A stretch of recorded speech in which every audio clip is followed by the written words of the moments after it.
The crystal city of Serenity glowed softly under 3 purple suns. Captain Daewon stood on the bridge of his research ship, watching the peaceful world of Valara Prime through the viewing screen. His people, the Villani, had lived in harmony for thousands of years. They were tall and thin, with skin that looked almost like glass. When they spoke, they used their minds instead of words. Daewon felt happy as he watched cargo ships move between the floating cities. Everything was calm and beautiful. The Villani had no weapons, no armies, no wars. They solved problems by talking and understanding each other. This was how life should be. Then the emergency signal came. The message appeared on his screen in bright red letters. Daewon read it 3 times before he believed it. Outer colonies were being destroyed. Entire planets were going dark. Something was eating whole star systems. What could do such a thing? Asked Sora, his science officer. She was young and had never seen violence in her life. Daewon did not know how to answer. Violence was something from the old stories, from before the Villani learned to live in peace. But the reports kept coming. Colony after colony was disappearing. On Valara Prime, Elder Ji-Hai called a meeting of the High Council. The elders were the wisest of all Villani. They could read minds across great distances and see truth in the thoughts of others. When they gathered in the Great Crystal Hall, their combined mental power could reach across the galaxy. "Show us what happened," Ji-Hai said to the messenger from the outer colonies. The messenger was scared and tired. His name was Minho, and he had escaped from the attack on New Serenity. He opened his mind to the elders, sharing his memories. The images were horrible. Strange creatures made of living crystal had come from space. They were not like any life the Villani had ever seen. These things, called the Karathi, moved like insects but were as big as ships. They came in huge swarms and landed on planets like hungry animals. The Karathi did not want to talk or make peace. They just wanted to eat. They ate trees, rocks, animals, and people. Everything they touched turned into more Karathi. They were like a disease that spread across worlds. "We tried to speak with them," Minho said, his mental voice shaking with fear. "But they have no minds like ours. They think as one, like a hive of insects. They do not understand peace or mercy. They only understand hunger." Elder Tayrin, who was very old and wise, looked at the images with sadness. "In all our history, we have never faced such a thing. How do we fight creatures that cannot be reasoned with?" The other elders had no answer. The Villani way was to talk, to understand, to find peace. But how could they make peace with something that only wanted to destroy? Days passed and more colonies fell. The Karathi were getting closer to the main Villani worlds. Millions of people were running away in ships that were never meant for war. The beautiful crystal cities were empty and dark. Elder Ji-Hai made a hard choice. She gathered the most powerful minds of her people in the Great Hall. Together, they would send a message across the galaxy. It would be the loudest mental scream ever made, reaching every world where intelligent life might hear it. "We will ask for help," she said. "Somewhere in the stars there must be beings who can save us. We will call for angels to deliver us from this darkness." The elders joined their minds together. Their combined power was like a bright light that could travel faster than any ship. The message they sent was simple but desperate. "Help us. We seek the angels of the stars. Save us from the darkness that comes." The signal traveled through space, reaching hundreds of different worlds. Most civilizations that heard it were afraid. They knew about the Karathi and wanted nothing to do with them. Some felt sorry for the Villani but could not help. The Karathi had destroyed stronger species than the peaceful Villani. But far away, on a small blue planet in a quiet part of the galaxy, something different happened. Technician Sojin was working the night shift at Earth's Deep Space Monitoring Station. She was drinking coffee and watching the screens that showed signals from space. Most nights, nothing interesting happened. Tonight was different. The screens started flashing with strange patterns. Sojin had never seen anything like it. The signal was not radio waves or light. It was something else. Something that seemed to touch her mind directly. "Dr. Taemin," she called to the scientist in the next room. "You need to see this." Dr. Taemin was Earth's best expert on alien languages, though he had never actually met an alien. He looked at the signals and felt his heart beat faster. This was it. First contact with another intelligent species. For 3 days, Taemin worked without sleep to understand the message. He used every computer and translation program on Earth. Slowly, the meaning became clear. Somewhere in space, peaceful beings were crying for help. They were being destroyed by something terrible, When President Hyun-jae heard the translation, she sat in silence for a long time. Earth had been preparing for this moment for 50 years. They had plans for first contact, for trade, for diplomacy. But they had no plans for this. Aliens asking for help in a war. What do we know about these Villani? She asked General Soo-jin, the head of Earth's space forces. Nothing, the general replied. But the message is clear. They are peaceful people facing something that wants to destroy them completely. And what can we do? The president asked. We have never fought in space. We have never even left our own solar system for war. General Soo-jin looked at the star maps on the wall. We have ships and we have soldiers. We have been preparing for threats from space. Maybe it is time to see if our preparations were enough. President Hyun-jae thought about all the people on Earth, living their quiet lives, not knowing that aliens existed. She thought about the message from the stars, calling for angels to save the innocent. Earth was not full of angels. Earth was full of humans, and humans knew how to fight. Prepare the fleet, she said. We are going to war. In space, the Villani waited and hoped. They did not know that their prayer for angels had been heard by a species that was not angelic at all. The beings coming to help them had learned about war and violence and death. But they had also learned something else. They had learned to use their darkness to protect the light. General Soo-jin stood on the bridge of her command ship, looking at the star maps that showed the war zone. Red dots marked Karathi positions, blue dots showed human forces, and green dots were Villani civilians who needed protection. The map looked like a disease spreading across space. 3 months had passed since the humans arrived. In that time, they had changed everything about how this war was fought. The Villani had been running and hiding. Now they were fighting back. Show me the latest battle reports, Soo-jin ordered her staff. Captain Insu had just returned from a raid deep in Karathi territory. His face was tired, but his eyes were bright with victory. We hit 3 of their supply bases, he reported. They did not expect an attack so far behind their lines. This was the human way of war. While the Karathi focused on big battles with huge fleets, humans sent small teams to attack where the enemy was weak. They called it guerrilla warfare, and the Karathi hive mind could not understand it. The Karathi were used to fighting species that thought like them, logical, organized, predictable. Humans were none of these things. Human soldiers would hide in asteroid fields for weeks, waiting for the perfect moment to strike. They would sacrifice important positions to win bigger victories somewhere else. Lieutenant Boram led one of these secret missions. She took 50 soldiers to a Karathi mining world where the aliens were turning captured Villani into raw materials for new ships. The mission was supposed to be impossible. Too many enemies, too far from help. Boram did not care about impossible. She studied the enemy base for days, learning their patterns. The Karathi worked in shifts like ants in a colony. They were efficient, but they were also predictable. The attack came during their rest cycle when most Karathi were dormant. Boram's team moved through the base like ghosts, placing explosives and freeing prisoners. By the time the enemy knew they were there, it was too late. How many Villani did you save? General Soo-jin asked when Boram returned. 12,000, Boram replied, and we destroyed their main processing plant. They will not be making new ships from this world. Dr. Won-jae worked in a laboratory hidden inside an asteroid. She was Earth's best expert on computer viruses, and she was working on something that would change the war. The Karathi shared one mind across their entire species, communicating through quantum signals faster than light. If we can disrupt their communication, Won-jae explained to the Villani scientist helping her, we can break their coordination. Individual Karathi are not very smart. It is only when they work together that they become dangerous. The Villani were uncomfortable with this idea. To them, a shared mind was sacred. Breaking it seemed wrong, like murder. Would you rather be moral and dead or alive and guilty? Asked Commander Chang-min, who was providing security for the laboratory.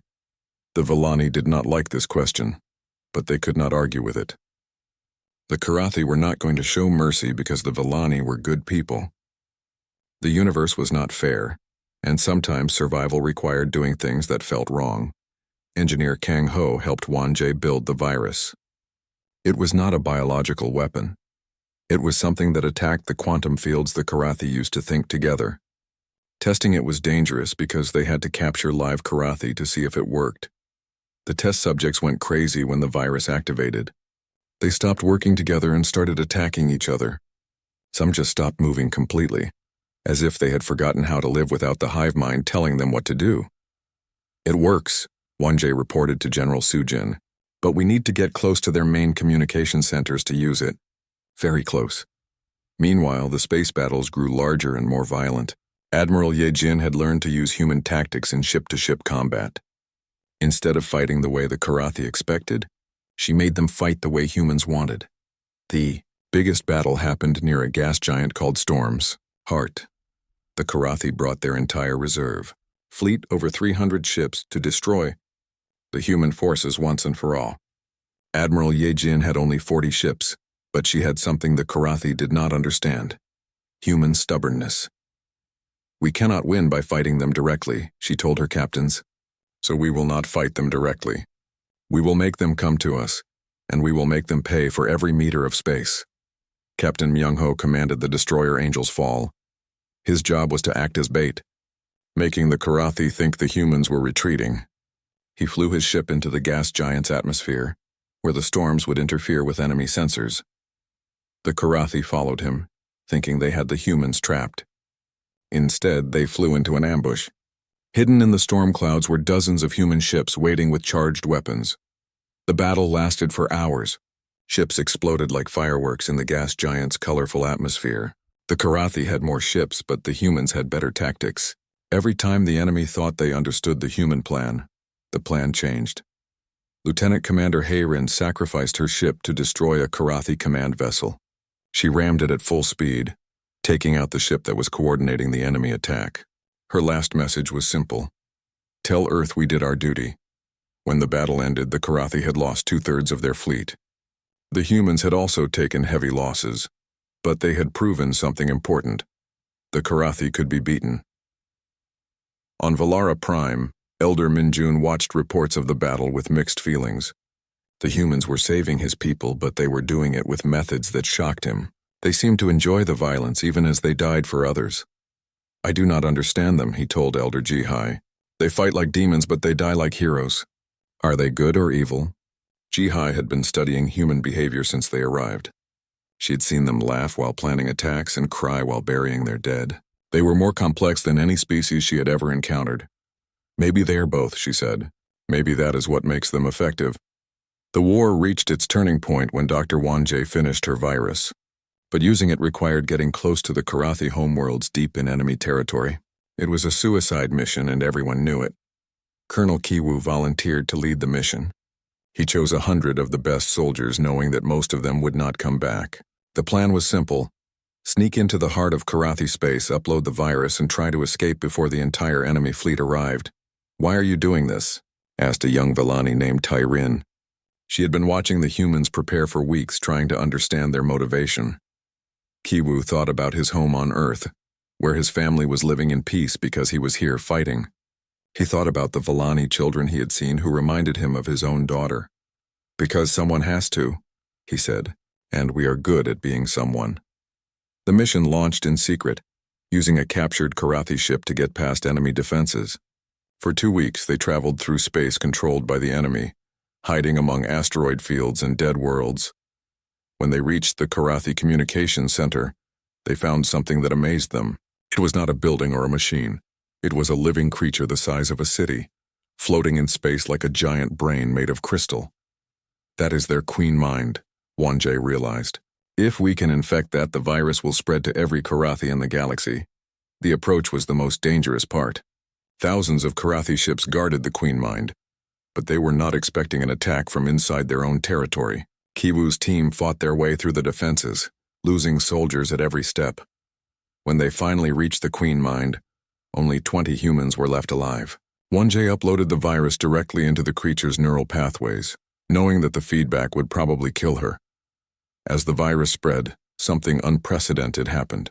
For the first time in their history, the Karathi stopped thinking as one mind. Across the galaxy, their fleets became confused and disorganized. Ships crashed into each other. Soldiers forgot their orders. The war was not over, but for the first time since it started, the Karathi were afraid. Admiral Dongsu watched the stars change as his fleet moved through the wormhole. The journey to Vellani space was dangerous and long. His 12 ships carried 50,000 soldiers and enough weapons to destroy a moon. The humans had never traveled so far from Earth before. The flagship was called Sol's Hammer, and it was the largest warship humans had ever built. The other ships had names like Tokyo's Fist and London's Blade. They were not pretty ships. They were made for fighting with thick armor and many guns. For 3 weeks they traveled through unstable space. Strange energies tried to tear their ships apart. Sometimes they met small groups of Karathi scouts. These fights taught the humans their first lessons about the enemy. They move like insects, reported Captain Yuna after destroying a Karathi patrol. But they are smart insects. They learn from each fight. How smart? Asked Admiral Dongsu. Smart enough to be dangerous, Yuna replied. But they think differently than we do. They all share one mind. When we kill one, the others know everything it learned. Dr. Hyren studied the pieces of destroyed Karathi ships. She was a scientist who specialized in alien life. What she found worried her. They are not machines, she told the Admiral. They are alive, but they are also weapons. Their whole body is designed for killing and eating. They have no art, no culture, no individual thoughts. They exist only to consume. When the human fleet finally reached Vellani space, they found a war zone. The beautiful crystal cities that the Vellani had described were dark and broken. Huge Karathi ships, looking like flying mountains of crystal and metal, were drilling into the surface of planets. Admiral Dongsu had seen wars on Earth, but this was different. This was not about land or resources or politics. This was about survival itself. Open a channel to the Vellani leadership, he ordered. The first meeting between humans and Vellani was not what either side expected. The Vellani had prayed for angels, beings of light and peace who would save them with wisdom and mercy. What they saw instead were creatures that reminded them of their worst nightmares. The humans looked like predators. Their eyes moved constantly, watching for threats. Their bodies were built for fighting with strong muscles and quick reflexes. Even when they tried to be friendly, something about them felt dangerous. Elder Tayrin was the first Vellani to speak with Admiral Dongsu. The meeting happened on a space station that was still under Vellani control. When the human admiral walked into the room, Tayrin felt afraid without knowing why. You called for help, Dongsu said through the translation computers. We came as fast as we could. Tayrin tried to read the human's mind, as was polite among the Vellani. What he found there made him step backward. The human's thoughts were full of violence, tactics, and war. He was thinking about weak points in the space station, escape routes, and how many enemies he could kill with his sidearm. You are not what we expected, Tayrin said carefully. No, Admiral Dongsu agreed. We are not angels. But we are here to help. Colonel Boram led the first team of human soldiers to land on a Vellani world. The planet was called Hope's Garden, and it was under attack by a large Karathi force. The Vellani defenders were trying to evacuate civilians, but they had no weapons and no way to fight back. The humans changed that very quickly. Boram's soldiers moved like they had been born for war. They set up defensive positions in minutes, turning peaceful parks into killing fields. Their weapons were loud and terrible, making sounds that the Vellani had never heard before.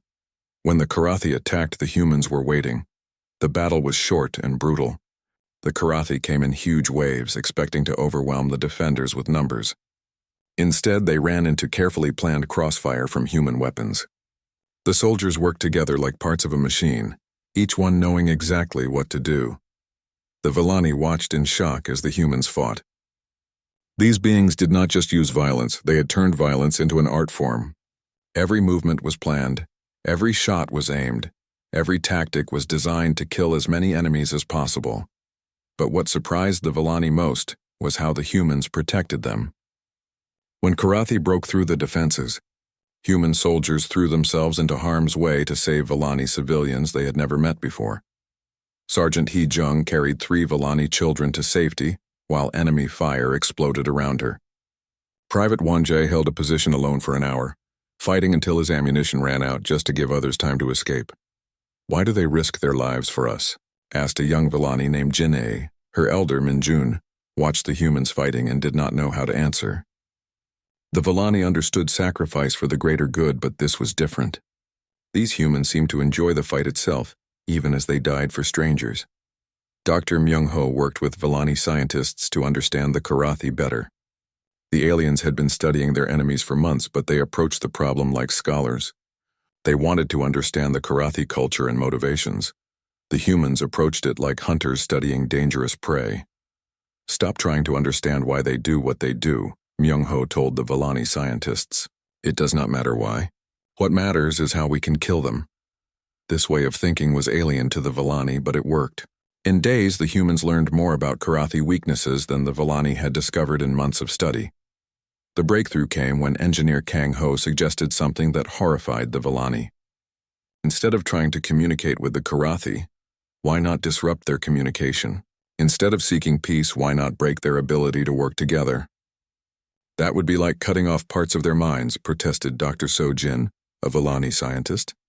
"Yes," Kang-ho agreed. "Exactly like that." The first major space battle happened near Valara Prime itself. A huge Karathi fleet was moving toward the Vallani homeworld, and only the human ship stood in their way. Admiral Yejin commanded the defense from her ship, New Seoul. She had studied every report about Karathi tactics, and she knew her ships were outnumbered 10-1. The Vallani expected the humans to retreat or ask for negotiations. Instead, Admiral Yejin ordered an attack.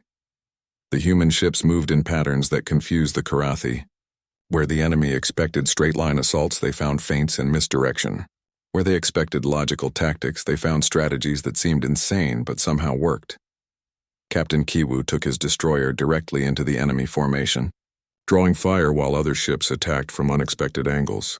Lieutenant Commander Nari used her ship as bait, pretending to be damaged to lure enemies into a trap. The Karathi had never fought beings who could think like individuals while still working as a team. Their hive mind was efficient, but it could not understand the human combination of discipline and creativity.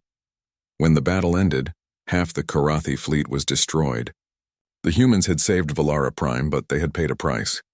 Several ships were damaged and many soldiers were dead or wounded. Elder Sangwoo visited the human wounded in their medical bay. He wanted to understand these strange beings who had saved his people. What he found there changed his understanding of courage forever. The injured humans were not asking for rewards or thanks. They were asking when they could return to the fight. They spoke of their dead friends with sadness but also with pride. To them, dying in battle for others was not a tragedy, it was an honor. "What kind of beings are you?" Sangwoo asked Admiral Dongsu. The admiral thought for a moment before answering. "We are the kind of beings who learned that sometimes, to protect what is good, you must be willing to do terrible things. We are not your angels, but maybe we are what you needed instead." The virus worked, but it also made the Karathi desperate. When a hive mind breaks apart, the individual pieces do not always die quietly. Some Karathi went insane, attacking everything around them. Others became smarter, learning to think for themselves for the first time. Admiral Dong-Soo received the emergency reports while his fleet was protecting a group of Vallani refugee ships. The Karathi were gathering everything they had left for one final attack. Every ship, every soldier, every weapon they could find was moving toward the core worlds of both humans and Vallani. "They want to take us all with them," he told his officers. "If they cannot win, they will make sure nobody else survives either." The final battle would be the largest space fight in galactic history. The Karathi had lost their coordination, but they still had millions of ships. The humans had maybe 1,000 vessels left, and half of those were damaged from previous fights.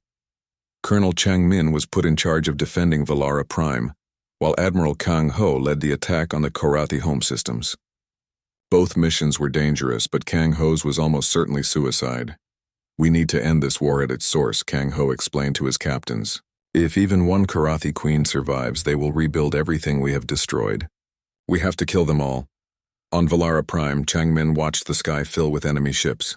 There were so many that they blocked out the light from the suns. The Karathi were not using tactics anymore. They were just throwing everything they had at the planet. The human defense was desperate and beautiful. Soldiers who had been fighting for months without rest stood at their posts knowing they were about to die. They made jokes while loading weapons and told stories while the world exploded around them. Private Yumi held a bridge for 6 hours against waves of Karathi ground troops. She was alone for the last 2 hours after her squad was killed, but she never left her position. When reinforcements finally arrived, they found her still shooting, covered in wounds but still fighting. "Why did you not retreat?" asked a Vallani medic as she bandaged Yumi's injuries. Yumi looked at her like the question made no sense. Because I was told to hold the bridge, she said. So I held the bridge. In space above the planet, Captain Seo Jin commanded the last human destroyer in orbit. Her ship was surrounded by enemy vessels taking damage from all sides. Her engines were failing, her weapons were almost empty, and her crew was dying. All ships, this is Seo Jin, she broadcast on the emergency channel. We are going down fighting. Tell Earth we did our best. Instead of surrendering or trying to escape, Seo Jin aimed her ship at the largest Karathi vessel and pushed her engines to maximum power. The collision destroyed both ships in a fireball that lit up the sky. Meanwhile, Admiral Kang Ho led his fleet deep into Karathi territory. His mission was to find and destroy the last Queen ships, massive vessels that carried the final pieces of the original hive mind. If these ships escaped, they could start the whole war over again somewhere else in the galaxy. The chase led through the graveyard of a destroyed solar system. Dead planets floated in space, stripped of all life by Karathi feeding. The scene was so horrible that even the human soldiers, who had seen many terrible things, fell silent. This is what they do, Kang Ho told his fleet over the radio. This is why we fight. The Karathi queens were trying to escape to the edge of the galaxy where they could hide and rebuild. But Dr. Seo Jin had calculated their route, and the human fleet was waiting for them. The final battle took place in the empty space between stars, far from any sun or planet. The Karathi Queen ships were enormous. Each one was like a living moon made of crystal and metal. They were protected by thousands of smaller vessels, all fighting with the desperation of a dying species. Commander Nari led the attack on the largest Queen ship. Her job was to get close enough to plant nuclear charges inside the creature's vital organs. It was a mission that required flying through walls of enemy fire with almost no chance of survival. Remember, she told her pilots, we are not just fighting for ourselves. We are fighting for everyone who will ever live in this galaxy, every child who will be born, every song that will be sung, every dream that will be dreamed. All of that depends on what we do here. Nari's squadron flew into the heart of the enemy formation, like arrows shot from a bow. Half of them died before they reached the Queen ship. The rest fought their way inside the living vessel, running through tunnels made of flesh and crystal, while Karathi defenders tried to stop them. When Nari finally reached the ship's heart, she found something that surprised her. The Queen was not a monster. It was a creature in pain, confused and afraid now that its connection to the hive mind was broken. For a moment, she almost felt sorry for it. Then she remembered all the worlds the Karathi had destroyed, all the people they had eaten, all the children who would never grow up because of this creature's hunger. She planted her charges and ran. The explosion tore the Queen ship apart from the inside. Nari did not make it to her escape ship, but she was still smiling when the blast caught her. She had done what she came to do. Across the battlefield, similar scenes played out as human soldiers sacrificed themselves to destroy the remaining queens. One by one, the last pieces of the Karathi hive mind were eliminated. Admiral Kang Ho's flagship, the New Busan, was badly damaged in the fighting. Half his crew was dead, his weapons were gone, and his ship was falling apart. But when the last Queen ship tried to escape, he made a choice that would be remembered forever. "All hands, this is the Admiral," he announced over the ship's speakers. "We have one job left to do. Hold on tight." Kang Ho aimed his dying ship at the escaping Queen and pushed his engines beyond their limits. The New Busan rammed into the Queen ship at nearly the speed of light, creating an explosion that could be seen from the next star system. When the light faded, both ships were gone. The war was finally over. On Velara Prime, Elder Sangwoo watched the human soldiers who had survived the final battle. They were tired and sad, mourning their dead friends, but they were also proud. They had done something that no one thought was possible. They had saved an entire galaxy from extinction. Many of the humans were wounded, and the Vellani doctors tried to help them. But some injuries could not be healed with medicine. These soldiers had seen too much death, fought too many battles, lost too many friends. Sang-woo tried to use his telepathic abilities to ease their pain. What he found in their minds shocked him. These humans carried darkness inside them, memories of violence and loss that would hurt them forever.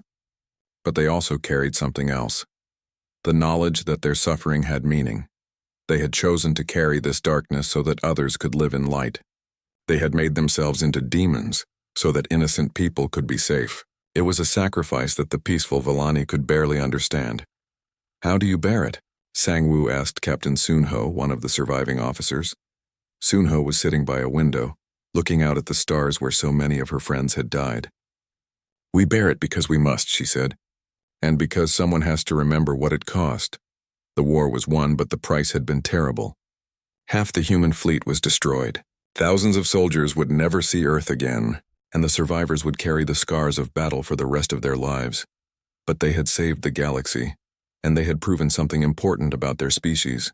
Humans were not angels, but they were something perhaps more valuable. They were beings willing to sacrifice everything to protect others, even strangers they had never met." As the news of victory spread across the galaxy, other civilizations began to ask a new question. Who were these humans, and what did they want? The answer would change the balance of power among the stars forever. 6 months after the last Karathi Queen died, the galaxy was still trying to understand what had happened. Captain Soon-ho stood on the observation deck of her ship, watching construction crews rebuild the damaged cities of Valara Prime. The crystal spires were growing again, reaching toward the sky like flowers after a long winter. But not everything could be rebuilt. The war had changed both species in ways that could never be undone. The Villani were struggling with what they had learned about themselves. For thousands of years they had believed that peace was always possible, that any conflict could be solved through understanding and compassion. The Karathi had proven that some enemies could not be reasoned with. Young Villani like Jin A were asking uncomfortable questions. "Why did we never learn to fight?" she asked her elders. "How can we call ourselves wise if we were helpless when our people needed protection?" Elder Yumi tried to explain the old ways. "Violence creates more violence," she said. "We evolved beyond such things because we learned that peace was always better. But peace only works when both sides want it," Jin-A replied. "What happens when we meet another enemy like the Karathi? Will we call for humans to save us again?"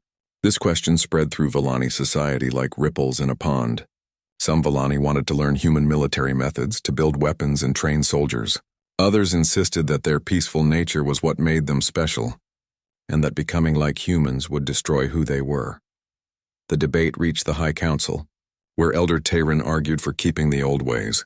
"If we become warriors," he said, "how are we different from the humans? How are we different from the Karathi?" Elder Minjun disagreed. "The humans are not like the Karathi," he said.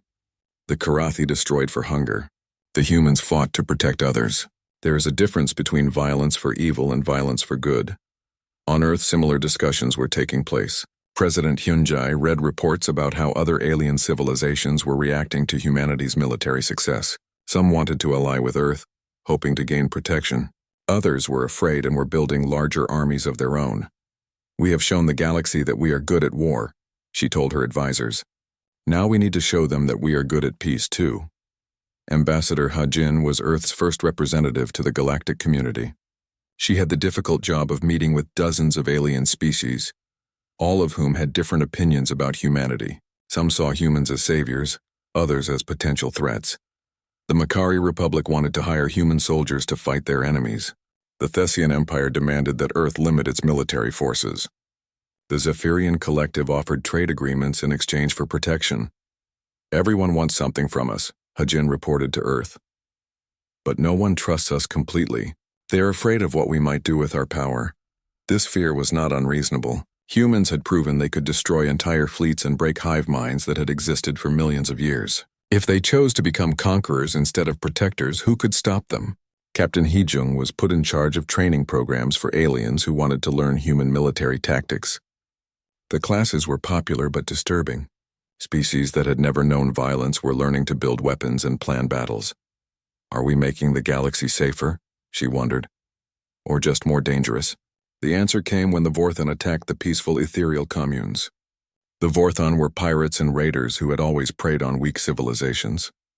They expected the ethereals to surrender without a fight, as they always had before. Instead, the ethereals fought back using tactics learned from human instructors. They won the battle, but the cost was high. Thousands died, and the survivors were changed forever. They had saved themselves, but they had also lost their innocence. News of the battle reached Elder Sang-woo on Valara Prime. He had been watching his own people struggle with similar changes. Some young Villani were already practicing combat techniques they had learned from human soldiers. "We asked for angels," he said to Captain Sunho. "But angels, it seems, cannot exist in a universe that contains demons. To fight monsters, one must become a little monstrous." Sunho nodded sadly. "That is the price of survival. We bear the darkness so others can live in light. But once you have seen that darkness, you can never completely forget it." The memorial service for the fallen humans took place on Valara Prime, in a park overlooking the rebuilt city. Representatives from 17 different alien species came to pay their respects. It was the largest gathering of alien civilizations in galactic history. Elder Yumi spoke for the Villani. Her words were translated into dozens of languages as they spread across the galaxy.